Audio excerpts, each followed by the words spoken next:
नमस्कार, आप देख रहे हैं सिटी पोस्ट लाइव और मैं हूं आपके साथ दीपक राजमन। तो एक बड़ी जानकारी बिहार की सियासत के लिए अहम इसलिए भी क्योंकि ये आरजेडी से जुड़ी खबर है, नीतीश कुमार से जुड़ी बड़ी खबर है। दरअसल आरजेडी के पूर्व एमएलसी सुनील कुमार सिंह को लेकर आज उच्चतम न्यायालय यानी सुप्रीम कोर्ट में सुनवाई हुई। उनके तरफ से जो देश के सबसे बड़े वकील जाने जाते हैं अभिषेक मनु सिंह भी वो पक्षकार थे, वो अपनी दलील को रख रहे थे।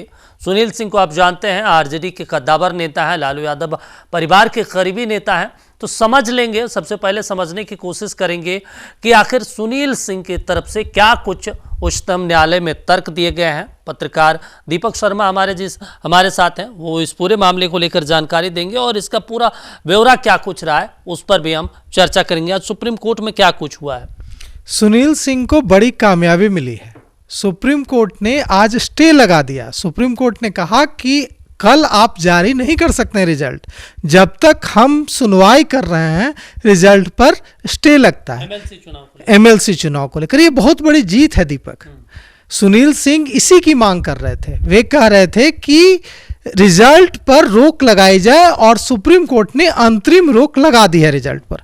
तो जो सुनील सिंह की मांग थी कि रिजल्ट पर अंतरिम रोक लगाई जाए वह पूरी हुई। अब हम समझते हैं कि अभिषेक मनु सिंघवी ने ऐसा क्या कह दिया अदालत में, सुप्रीम कोर्ट में, जिसके बाद अदालत ने यह निर्णय दिया, यह फैसला दिया कि ठीक है हम अंतरिम रोक लगाते हैं।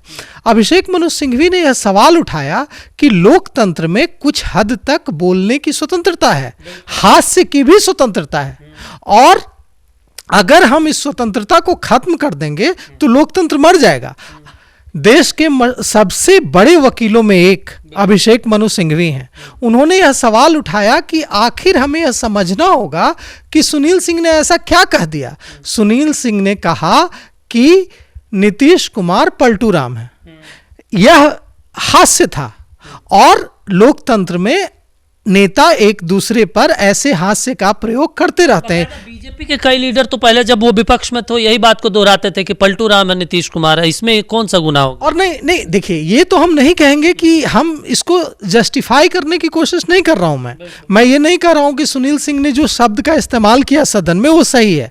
निश्चित रूप से सदन की एक गरिमा है और किसी भी सदस्य को, किसी भी दूसरे, चाहे वो मुख्यमंत्री हो या सदन का कोई दूसरा सदस्य हो, किसी भी सदस्य को दूसरे सदस्य की गरिमा का ध्यान रखते हुए बयान देना चाहिए। और यह बात सही है मेरे हिसाब से, व्यक्तिगत मैं कहूंगा कि किसी भी सदस्य को किसी दूसरे सदस्य के लिए ऐसे शब्दों का इस्तेमाल नहीं करना चाहिए। लेकिन अदालत ने, सुप्रीम कोर्ट ने, देश की सबसे बड़ी अदालत ने यही तो पूछा कि अगर आप के बारे में कोई व्यक्ति सदन में बात ऐसी कहता है जो लगता है आपको कि सदन की गरिमा के मुताबिक नहीं है, अनुकूल नहीं है, तो उसके लिए तरीका है कि उसको प्रोसीडिंग से हटाया जाता है। रिकॉर्ड से, सदन की कार्यवाही की जो प्रोसीडिंग है, जो रिकॉर्ड है, उससे हटाया जाता है। आप ऐसा करने के लिए स्वतंत्र हैं।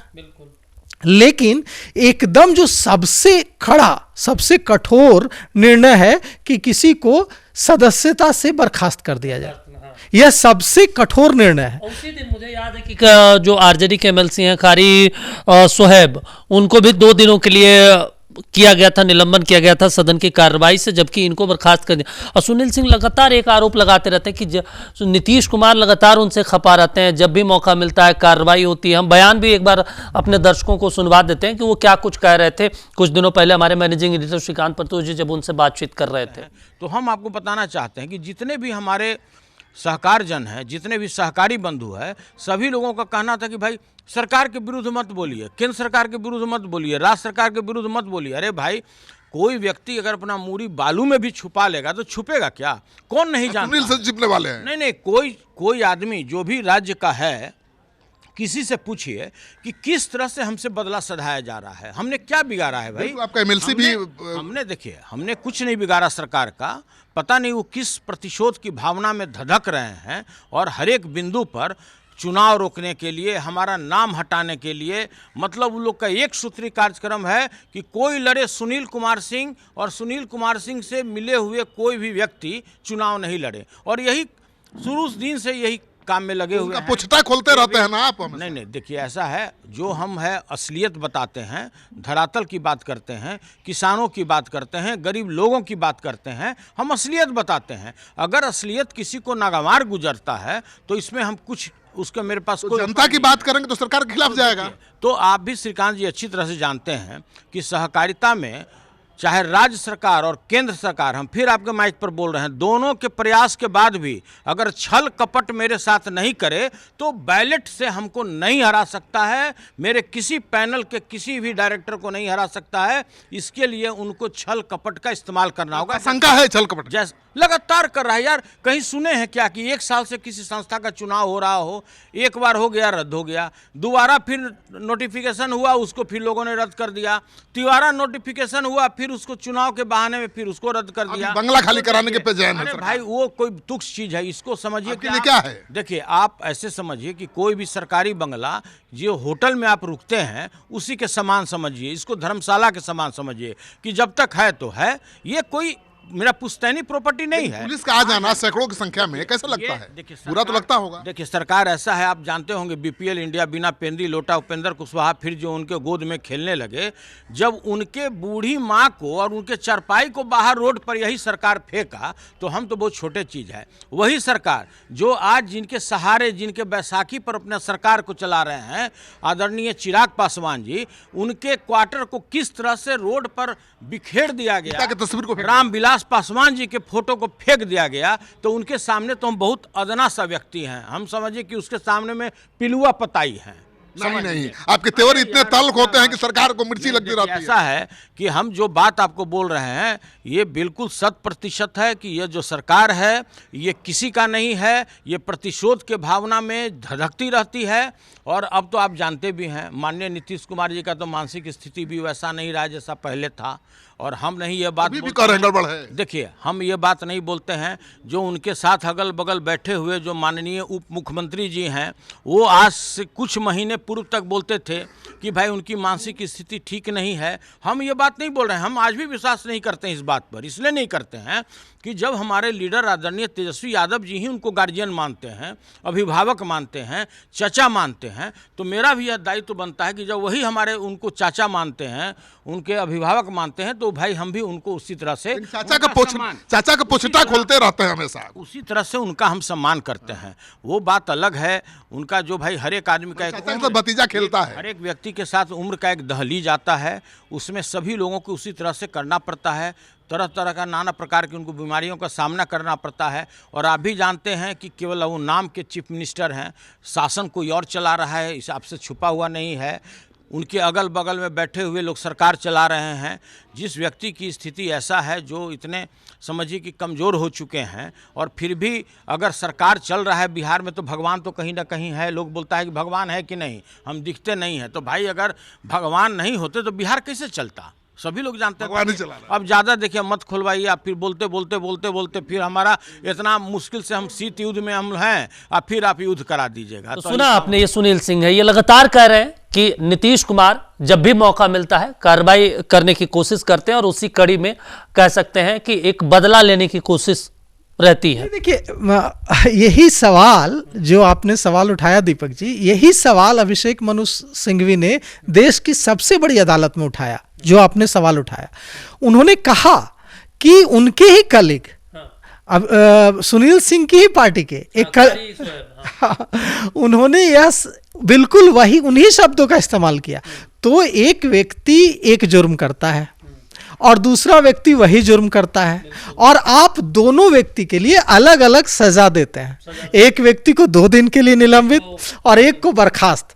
तो उन्होंने, अभिषेक मनु सिंघवी ने जो बातें रखी, उससे जो जस्टिस सूर्यकांत थे वे सहमत होते नजर आए, और उन्होंने इसलिए स्टे लगाया, जो अंतरिम रोक लगाई, इसीलिए परिणाम में आना था निर्विरोध। ये बड़ी जीत है राष्ट्रीय जनता दल की, अभिषेक मनु सिंघवी की और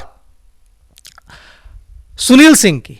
ये बड़ी जीत है कि अदालत ने ठीक 1 दिन पहले, देश की सबसे बड़ी अदालत ने इस पर स्टे लगा दिया। और अब देखिए जो हम लोग इसको समझते हैं पॉइंट दर पॉइंट, बिंदु वार समझते हैं कि अभिषेक मनु सिंघवी ने क्या क्या कहा।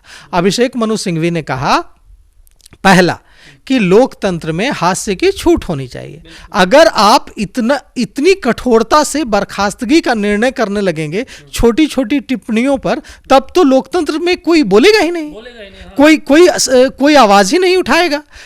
पहली बात उन्होंने उठाई। दूसरी बात जो आपने अभी उल्लेख किया जिस बात का, दीपक जी, बिल्कुल वही बात अभिषेक मनु सिंघवी ने भी अदालत में उठाई। उन्होंने कहा कि एक व्यक्ति हैं सदन के सदस्य सुनील सिंह, ये एक शब्द का इस्तेमाल करते हैं पलटूरा, और इनके साथी हैं, इन्हीं के पार्टी के हैं, इन्हीं के कलीग हैं, वे भी इसी शब्द का इस्तेमाल करते हैं। उनको आप करते हैं 2 दिन के लिए निलंबित, और जो सुनील सिंह हैं इनसे क्या इतनी ज्यादा मोहब्बत इतनी ज्यादा निर्ममता क्यों कि उनको आप बर्खास्त ही कर डालते हैं। अच्छा, उन्होंने यह भी मुद्दा उठाया कि सुनील सिंह को सफाई देने का मौका तक नहीं दिया गया। आप किसी को बर्खास्त करेंगे, किसी के खिलाफ इतना बड़ा एक्शन लेंगे तो उसको बुलाएंगे ना, उसको एक मौका देंगे ना कि आप आइए। वो भी एक सदन भी एक अदालत की तरह काम करता है। किसी पर कार्रवाई करने से पहले सदन भी, जैसे अदालत की प्रोसीडिंग होती है वैसे सदन की भी प्रोसीडिंग होती है। जैसे अदालत कहता है कि हाँ आप बताइए आपको क्या कहना है, वैसे सदन भी जब एक अदालत की तरह काम करता है और किसी व्यक्ति के खिलाफ और किसी के पक्ष में फैसला सुनाता है, तो जिस पर आरोप होता है, जो एक्यूज होता है, जो आरोपी होता है, उसको सफाई देने का मौका मिलता है कि आप बताइए आपको क्या कहना है। अभिषेक मनु सिंघवी ने यह सवाल उठाया है अदालत में, सुप्रीम कोर्ट में, कि मेरे जो मुवक्किल हैं सुनील सिंह, इनको तो यह मौका भी नहीं दिया गया, जो फंडामेंटल मूलभूत जो अधिकार है एक आरोपी का, कि अगर मेरे ऊपर कोई आरोप लगता है तो मुझे अपनी सफाई में कहने का हक है कि नहीं। तो यह जो सफाई देने का हक है यह नहीं मिला, और उनको बुलाया तक नहीं गया, उनको अपनी बात रखने का मौका तक नहीं दिया गया, और सीधे सीधे उनके खिलाफ कार्रवाई कर दी गई। फैसला सुना दिया गया कि आप जो है बर्खास्त किए जाते हैं। हाँ, आप बर्खास्त किए जाते हैं। तो ये जो न्याय का जो मूलभूत सिद्धांत है उसकी अवहेलना हुई। अच्छा, एक और बात है कि लगातार अगर सुनील सिंह का जिक्र हो रहा है, बिस्कोमान के अध्यक्ष रहे हैं लगभग, और कहा जाता है सुनील सिंह खुद जब बातचीत कर रहे थे हम लोगों के साथ, तो वो इस बात को कह रहे थे कि 5-5 बार, देखिए हमारे से ऐसी दुश्मनी है कि 5-5 बार मेरे चुनाव को ही रद्द करवा दिया गया, नीतीश कुमार को पता नहीं कौन सा गुस्सा मेरे से है, तो ऐसा इसलिए भी करवाया गया। नहीं, देखिए ये तो राजनीतिक चीजें हैं, है ना, कि लालू प्रसाद यादव की पार्टी के वैसे करीबी हैं लालू यादव के। देखिए ये तो राजनीतिक बात हुई कि जो लालू का करीबी होगा, खासम खास होगा, निश्चित रूप से वो सरकार के निशाने पर होगा। निश्चित रूप से भारतीय जनता पार्टी उसको नापसंद करेगी, निश्चित रूप से जनता दल यूनाइटेड उसको नापसंद करेगा। लेकिन हम लोग अभी बात कर रहे हैं जिस विषय पर, वो है कि सुप्रीम कोर्ट ने रिजल्ट पर रोक लगाई।